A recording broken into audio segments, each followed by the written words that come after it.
Welcome to another edition of Around with Randall, your weekly podcast on making your nonprofit more effective for your community. And here is your host, the CEO and founder of Hallett Philanthropy, Randall Hallett. I feel so privileged to have you taking some time in your busy day to join me, Randall, for this edition of Around with Randall. We venture into a conversation, thought process, discussion that most of us hopefully will never have to work through, never have to deal with, but sometimes things happen. And that's when we need to say goodbye to a donor, to a situation in which it's best for the nonprofit to not be affiliated with someone who may not align with what we're trying to accomplish. There was a fascinating story in the Chronicle of Philanthropy about a nonprofit leader who, after some interactions with a donor, in particular with the staff, decided that they were going to give the money back. That the relationship that the organization, and in particular the individuals, had with that individual weren't worth the dollars the donor was giving. It caused me to think about leadership and integrity and honor and honesty and staff development and alignment and all kinds of different things that allowed me to write down a few notes about this particular podcast subject. It's easy to do the thought process in kind of the air, in the clouds, without actual implications or outcomes that would be negative if you chose to do that. It's a lot harder to do it when it's your money or the organization's money and it has consequences. So today we're going to talk about how we kind of got here, why this is maybe something we're going to have to watch a little bit more carefully. There's a reason. Number two is, what are the things we should be looking for in maybe not as healthy relationships as we want? And then number three, what are you doing tactically if you have to do something? So let's start with why this may be worth a little bit more attention. I probably am a broken record, but I think it's incredibly pertinent here. And I say this often. When I began my career 8 years ago, as I like to say, when I had a lot less gray hair, we operated under, as an industry, philanthropy under the Pareto principle, generically. 80% of our dollars came from 20% of our people. And what we're finding is that as time and philanthropy evolve, the 80-20 rule doesn't exist anymore. We are truly living in a 95-5 world. We're seeing that as we get another year of the great work that comes out of Lilly School and Giving USA, and certainly the Giving Institute, for which I'm a proud member. We're in a position where we're watching philanthropy remain somewhat consistent at the top dollar or total dollar level, even with inflation a little bit down, but we're seeing less people give. And it's the mega gifts that are keeping us kind of afloat's the wrong word, but consistent. If that's true, and data says that it is and has been since 2002, since we began a steady decline in the number of households making gifts, then the chasing of these large donors becomes more of a game, more important. If you have a $50 million campaign, or you're an organization that's $1 million organization from a revenue expense perspective, your donors, 5% are going to make up an enormous percent of that $50 million campaign or that $1 million budget. It doesn't make much of a difference. And so our pursuit of these people, who are not a ton of them, becomes much more important and more engaged. And it's engaging our C-suite, which obviously I wrote about in my book, Vibrant Vulnerability, that we need the CEO, the executive director, whomever the top leader is, to be more engaged in philanthropy. And if there are fewer people who are making these gifts, then the relationships we're trying to build with them become more critical. And the question becomes, would we ever allow those relationships to not be what's in the best interest of the mission of the organization or the people within the organization, because we need the money too badly. And if the money at the top levels, I mean, it's easy to think about it. Well, I'm going to give a $10 donation back because, well, it's not going to hurt anybody. But when this dollar figure or this donor is a certain percentage of your annual income or a campaign, that becomes a much greater challenge. So all of this is to say is that as the number of people having greater influence on our philanthropy numbers, on driving mission, no money, no mission, the more likely there is that there's a potential for this conflict. And so the question becomes, what kind of influence or negativity or problematic challenge, however you want to put it, effect or in that relationship might occur? And there are 5 as I think about it. Number 1 is they truly want to influence the mission. This gets very interesting. If not influencing the mission per se, they want to influence how the mission is actually applied. We've had a number of stories, and I'm not going to get into the politics, but with the current state of the Middle East, where donors have said to certain organizations, I'm either out or I want you to make a change or I'm going to go out. And these aren't small donors. You can put this into context if you're in healthcare because you may be an organization that's much like a university, much larger. But a small organization, this is just as applicable. If a donor is in $1 million food bank, for lack of a better example, I don't have any facts or stories, just as an example, they're given $200,000 or $300,000 a year, but they want to limit where food is given. That gets to be a problem. They're influencing mission. They're influencing application of the mission. So influence on that mission is critically important. Number 2 is they want to be involved in the decision making. And this is where it kind of parallels what I talk about in terms of board governance structure and board engagement at the best practice level. Is operations is a leadership, staff, CEO, whomever you want to look at it, problem. Boards worry about strategy. And donors should be involved with helping to think about, craft, and illuminate that strategy. The challenge comes when you have a large donor who wants to put their fingerprints into the operations. And much like a board, it never works. It just doesn't, because then there's all kinds of challenges that come with it. This also applies if they're trying to put undue influence on a key staff member, maybe it's a little bit larger organization, for something that they want individually. So this idea of involvement with decision-making inside the organization operationally can be a challenge. The third is they want a permanency on the board by their gift, and if not them, a family member. This one actually I have experience with a negotiation with a client several years ago where the gift was going to be, major 8, maybe even to the 9-figure range. But one of the conditions was I want my family to have a permanent seat on the board. And that became a real problem. So much so that the gift never came to fruition for some other reasons, unfortunately.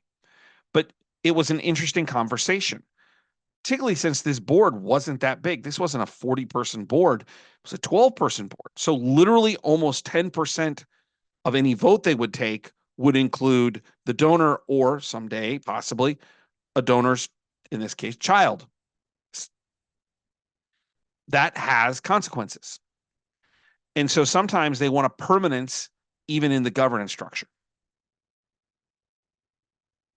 Number 4 is they want really detailed insight and involvement in how their actual gift is used. This gets interesting when I think of scholarships. Many years ago, when I was a practitioner working for an organization, we had a donor who wanted to make an enormous gift for endowing scholarships, but wanted a heavy hand in selecting who those people were. And what we worked tirelessly, or at least tried to explain is we have a process that we have to go through because there are lots of people applying for different scholarships, and that having outsiders influence the very methodical process in this decision making that eliminated a lot of the what I would call legal, the lawyer in me, legal entanglements of gender and, well, it's all male, but of color, of religion. Those things were removed. It was about the application of what they were trying to receive based on scholarship, based on their essay, things that had appropriate involvement in that decision making process. Donor wanted input. The gift fell apart because we never could convey that. So sometimes donors want a lot of say on this. If you're doing a building, well, I would like to look at the plans and make some suggestions on where the walls go. It could be a problem. The last is just a sense of entitlement. And in that, I mean how they treat others. Maybe they're a board member, how they treat the other board members. Do they feel like they're, because they've made the gift elevated and above the rest of the board, they should have more influence than they actually do? Maybe it's the way they treat the staff, and maybe not the CEO. Maybe the relationship with the CEO is really good, but the relationship with the foundation development advancement team isn't that great, and so they're mistreated. In healthcare, we think about this from an entitlement perspective, and it's a legitimate concern for physicians. I work with a lot of them in the kind of the educational piece of grateful patient work. Is, well, if they make a gift, they get special treatment. And I always say, well, there's not a special closet of medicine that we hold off for only the donors. Everybody receives the same outstanding level of care. The physician, nurses, medical team will make the determinations on what they need to do based on the medical condition. But that's sometimes hard to tell a donor. Like, I don't practice medicine. And I was in these positions where I would have to say, what they're doing is world class. These are the best people in the world to do what they're doing. You got to let them do their job. And I can't interfere, and nor should I, nor will I. So this idea of entitlement is a part. So the kind of the five is just a quick review. They want to influence the mission. They want to influence kind of the decisions that go on in the organization. They want a permanence in terms of governance or structure, position on the board. They want to have undue influence on how the gift is actually used, or they may just have a sense of entitlement. All of this is to get to an understanding of concern is about proportionality. I mentioned at the top that whether it's a $50 million capital campaign or $1 million organization, that's their budget. It's all about proportionality. And I'll give you the example. I'll give you the numbers. If you have someone who gives you $250,000 in terms of their annual contribution to that $1 million a year charity, nonprofit, that is a sizable amount, percentage-wise, 25%. If you have someone who wants to give you $12.5 million on that $50 million campaign, it's the same issue. It's just added zeros. So proportionality is understanding how this affects. And the larger the proportionality, the more likely there's going to be huge issues, challenges, questions, thoughts on how much influence and or involvement should a donor have. Yes, there is the premise of no money, no mission, but when somebody else is running the organization for giving you money, is the mission actually being accomplished? The other thing that I think I would impart on this conversation is it's usually a creeping scenario or situation. It's not, well, they gave the gift the next day. They're wanting immense influence. Yes, that can happen. It's usually creeping, meaning they get one little thing, then they get another little thing. And at the beginning, it's benign. But if you don't create some type of structure to say, here's what we do, here's what we don't do, that creeping nature gets into more complicated issues. So proportionality and creeping are a part of this process. So what are the things we should think about in terms of avoiding or dealing with this situation? Our tactical, so to speak, that we try to talk about each week here on Around with Randall. The first is that it's critical for leadership to do what's right when it has to. The story in the Chronicle of Philanthropy was about a smaller nonprofit in New York, and it was about a $30,000 gift. In being a much smaller nonprofit, couple staff members max, This was an enormous financial decision for which the founder, who happens to also be the executive director, said was really easy. It's easy to do what's right. We'll figure out on the back end how we deal with it. And so it's hard sometimes. There are consequences to these decisions. The second thing I would mention, besides doing things right, is to set a series of processes and procedures before you ever get there. There is AFP produces the Donor Bill of Rights. I'm all for that. I think it's a great document. We should all be more familiar with it. But inside a gift agreement or an organizational structure, what are the donors' rights when they make a gift? And more importantly, what aren't they entitled to? I find myself contemplating putting that kind of conversation, that thought process into writing now more than ever. So there's a very clear understanding that your gift is critical. We need it. We want it. We're going to make good use of it, but you're not going to do these things. And then having the internal strength and most importantly, communication that if someone's doing something they shouldn't, there is an immediate, I'll call it CEO, but leader involved to say, no, we're not doing that. So you stop the creep. So the first is this idea of doing what's right. Second is having process and procedures into place. Number three is realizing your responsibility in stewardship. If you steward really well and what I will call appropriately, proportionally, sometimes these things can be alleviated because if they're looking for information, but they can't get it from you, that nervousness may grow. Stewardship has many different rationale and reasons. Obviously, to make the donor feel, most importantly, incredibly good and understanding about what they're doing to make a difference in our organization and the cause that we believe in. But the other side of it is tactical, is giving them an understanding of about where their dollars are going, what it means, what the outcomes are. And it's proportional. So if somebody gives you $5, you always want to make sure they are knowledgeable about what the organization's doing to make the world a better place. But stewardship's going to look a lot different from $5 donor to a $250,000 donor. Probably more reporting, more engagement, more discussions. It's about creating that proportion that allows people at the highest end to feel, understand, and know the value of their gift without influencing the organization or doing something that might not be a positive. So some of this falls on us, not only in the process and procedures, but creating the right kind of stewardship so people are knowledgeable about what's going on. There are huge outcomes of this. If you have staff that are being abused and or contemplating, being mistreated, then that has issues on staff morale, organizational morale, retention. Getting a handle on this directly impacts the people, if you're a leader, that you're responsible for. The safety and protection of your employees should be like what I think of as my role as a father. My first role as a father is happiness and safety. And happiness isn't defined by like they get to do whatever they want, is that they're generally joyous people.